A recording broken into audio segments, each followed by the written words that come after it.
Trading away a 25-year-old generational superstar for aging veterans might sound like NBA franchise suicide, but that's exactly what the Dallas Mavericks just did. Let's talk about this closed-door meeting GM Nico Harrison just held.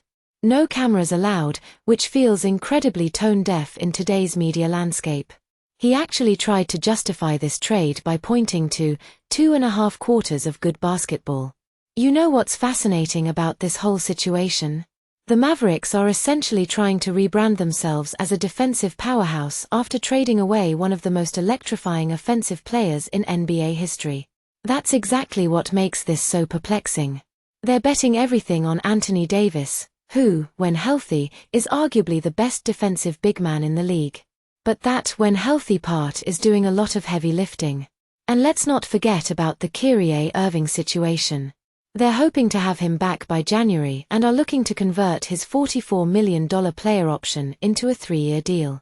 That's quite a commitment to a player who's played in just 40% of his team's games over the last 4 seasons. You know what's really telling about this whole situation? The way other GMs around the league are reacting.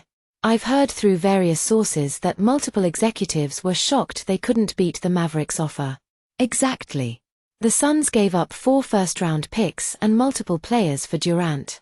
The Mavericks basically got Luka for Anthony Davis and some spare parts. It's like trading in a Ferrari for a used Porsche and some air fresheners. Well, from what I'm hearing, there's a real mix of emotions. Some players are excited about playing with AD, but others are genuinely confused about the direction of the team. And can you blame them? They went from having one of the youngest superstars in the league to betting everything on 2 veterans with injury concerns. That's not surprising at all. The Mavericks had built this incredible connection with their fanbase through Luka.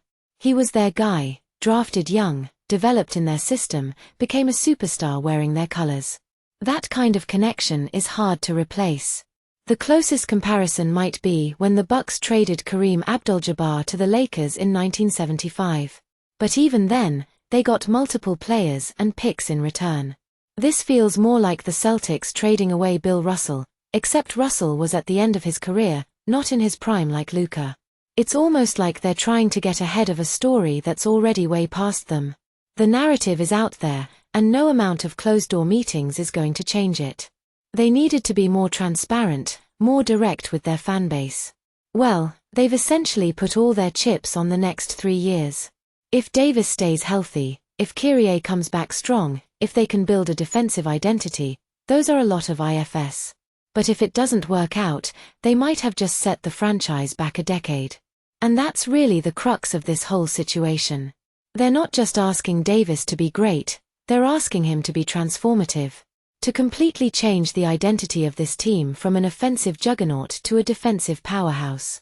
That's a tall order for anyone. You know what's really going to be interesting to watch? How this affects the power dynamics in the Western Conference. The Mavericks essentially just handed the Lakers a 25-year-old superstar who could dominate the conference for the next decade. Looking ahead, what should fans be watching for to gauge if this experiment is working? And let's not forget about the cultural impact.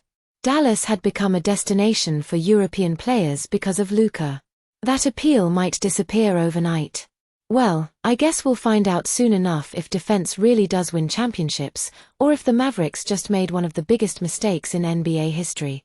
Either way, this story is far from over.